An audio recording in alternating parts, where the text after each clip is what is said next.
అదరకొట్టే కారం రంగు రుచి ఆచి కారం పొడి. ఏపీలో అత్యంత వివాదాస్పదంగా మారిన మరో అంశం 22A. ఒకే ఒక్క సంతకంతో భూమి టైటిల్ నే మార్చేస్తుంటారు పాలకులు. వివాదాల్లో లేని భూములు, క్లియర్ టైటిల్ ఉన్న భూములను కూడా వివాదాల్లోకి తీసుకురావడం అత్యంత వివాదాస్పదం. పాలకులు తీసుకున్న కొన్ని నిర్ణయాలు ఇటు రైతులు అటు నేతలకు చిక్కులు తెచ్చిపెడుతుంటాయి. ఇప్పుడు ఏపీలో కూడా అదే పరిస్థితి. ఏళ్ల తరబడి ఉన్న ఈ సమస్య చుట్టూ రాజకీయ పక్షాలు రణం చేస్తున్నాయి. 1977లో అమలు చేసిన ఏపీ అజైన్డ్ ల్యాండ్ చట్టం ప్రకారం ఎస్సీ, ఎస్టీ, బీసీ, మైనార్టీలు, పేదలకు కేటాయించిన భూములను ట్రాన్స్ఫర్ చేయకూడదు. ఈ భూములు ప్రొటెక్టెడ్ గా ఉండాలనేది ఆ చట్ట ఉద్దేశం. కానీ భూములు పొందిన అనేక మంది వాటిని అమ్ముకోవటం, బదలాయించడం చేశారు. అలానే రికార్డుల ఫ్రాడ్ వల్ల డాటెడ్ ల్యాండ్స్ గా మారాయి. ఏపీలో సుమారు 35.4 లక్షల ఎకరాల భూములు ఇప్పటికీ వివాదాల్లో ఉన్నాయి. అనేక కారణాలతో ఆ భూములను 22A లిస్టులో చేర్చడం మరికొంత వివాదానికి కారణమైంది. గత ప్రభుత్వం అడ్డగోలుగా 22A పేరుతో ఫ్రీ హోల్డ్ చేసి భూదోపిడీకి తెరలేపిందని కూటమి ఆరోపించింది. రీసర్వే పేరుతో మరికొన్ని భూములను కూడా ఈ జాబితాలోకి తెచ్చింది అనేది కూటమి వాదన. అయితే రైతులను ఇబ్బంది పెట్టింది, అడ్డగోలు జీవోలు ఇచ్చింది చంద్రబాబు సర్కారి అంటూ జగన్ ఆరోపించారు.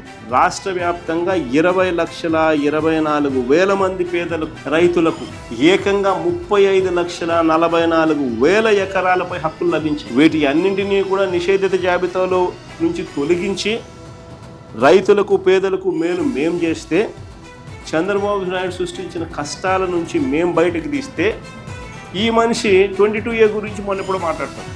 మేం పెట్టాము. బుద్ధి జ్ఞానం ఉండి అబద్ధాలు చెప్పేదానికైనా హద్దు పొద్దు ఉన్నారు.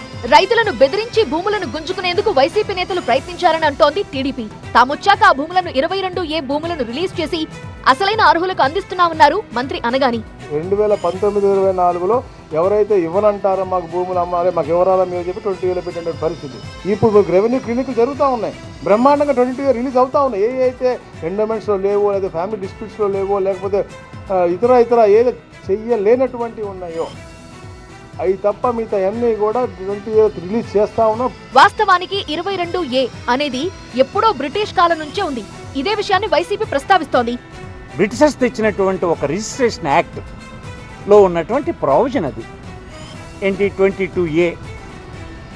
తద్వారా ప్రభుత్వం భూమేమో అనే అనుమానం వచ్చినటువంటి భూముల్ని ఆ నోటిఫికేషన్లో పెడతారు. అది కాదని రుజువు అయితే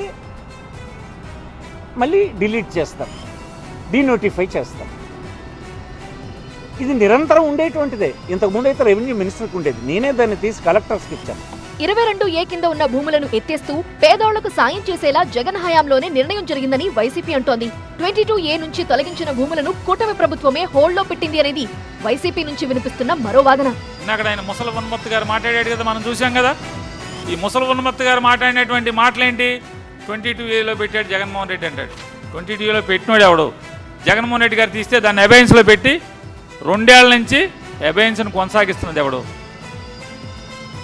ఈ ఉన్మత్తులు కాదా అంటున్నాను. భూ సమస్యల పరిష్కారం అంత తేలిక కాదు. కానీ పరిష్కారం చూపాల్సిన బాధ్యత ప్రభుత్వానిదే.